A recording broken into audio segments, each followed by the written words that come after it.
Dead Men Tales is brought to you by SupplyHouse.com. Heating season doesn't have to be hectic season.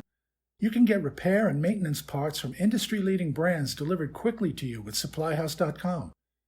SupplyHouse.com has a large, well-stocked inventory of over 300,000 parts and offers free shipping on orders over $99. Trade pros can join the Trademaster program for free shipping, a dedicated customer service phone line, lower prices, and more. Shop now or learn more at supplyhouse.com/trademaster. That's supplyhouse.com/trademaster. Make this heating season easy with supplyhouse.com. From heatinghelp.com, it's Dead Men Tales. I'm Dan Holohan. The building was on Fifth Avenue in Midtown Manhattan, and that's one of the reasons why this one has stayed with me for so long. It was so stately and classy. It stood there with all the modern skyscrapers, looking very much like an aristocratic old man. I was with a guy who had gotten his professional engineering license around the time I was born. He had brought me along for a couple of reasons. First, he thought I'd find the place interesting, which I did. Second, because he wasn't positive about what to do to fix the problem the tenants were having.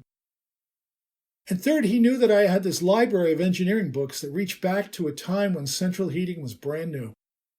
It comes in handy. He told me that the tenant no longer trusted the engineering firm they had hired to write the specs for the renovation of the offices they occupied. None of their radiators would get hot. They used to get hot, but not anymore. That was the problem. They hired this engineer because he was older than most of the people in New York City. They figured he'd know more about this stuff than most, which he did. The project occupied just 2 floors of the grand old 15-story building. The tenant had bought the co-op space in this building, had it gutted, and then set out to make it look modern.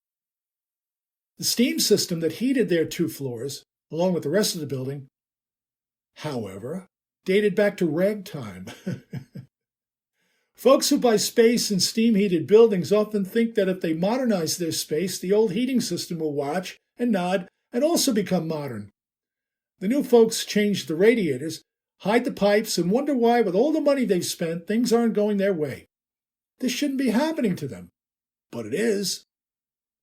And the reason why it is because the rest of the building didn't go along with their modernization. In this case, the new tenant, these folks who had bought just 2 of the 15 floors, tried to fiddle the old system into the 21st century.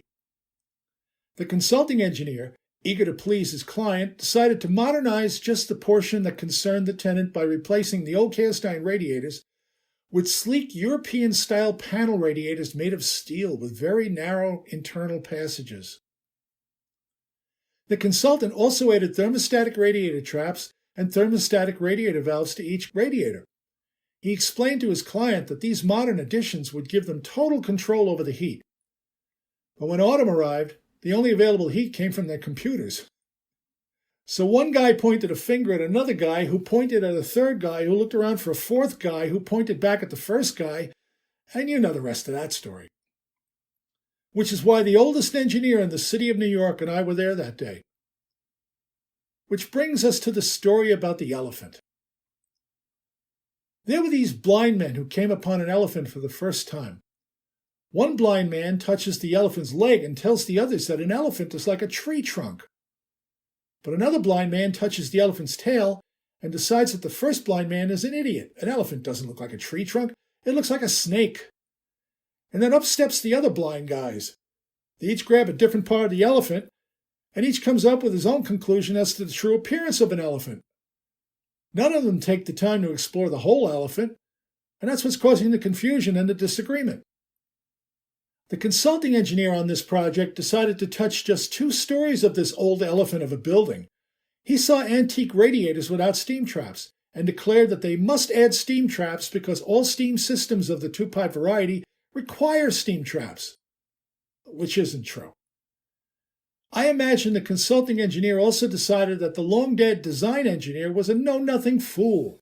Who would design a 2-pipe steam system without steam traps? Indeed. The thing that should have nagged at the consulting engineer, though, was that this wonderful old building had heated splendidly for more than 100 years, and it did so without benefit of steam traps at the radiators. It's hard to argue with success, but the consulting engineer didn't consider that. So the oldest engineer in the state of New York and I walked upstairs and looked at the heating system in the neighbor's space. This is what used to be the new tenant space. One look was all it took to tell us what we had here. The tip-off was the size of the supply and return risers. On most two-pipe steam systems, you'll find big supply risers, because low-pressure steam is big, and small return risers, because condensate is small. There might be, say, a 1 1/4 inch supply and a 1/2 inch return. Here we had 1 1/2 inch supply and 1 1/4 inch return at each radiator. There was also a one-pipe steam air vent on the return side of each radiator. There were no air vents on the modern steel panel radiators, of course. They had thermostatic radiator traps and thermostatic radiator valves. Modern stuff. None of it worked, but it looked marvelous. The oldest engineer in the United States of America smiled at me and I smiled back. We knew that what we had here was a two-pipe air vent system. That's why the new tenants with their newly modernized portion of the system had no heat. There was a time in American heating history when they didn't use thermostatic radiator traps. They didn't use these devices because no one had invented them yet, and you cannot install what has not yet been invented.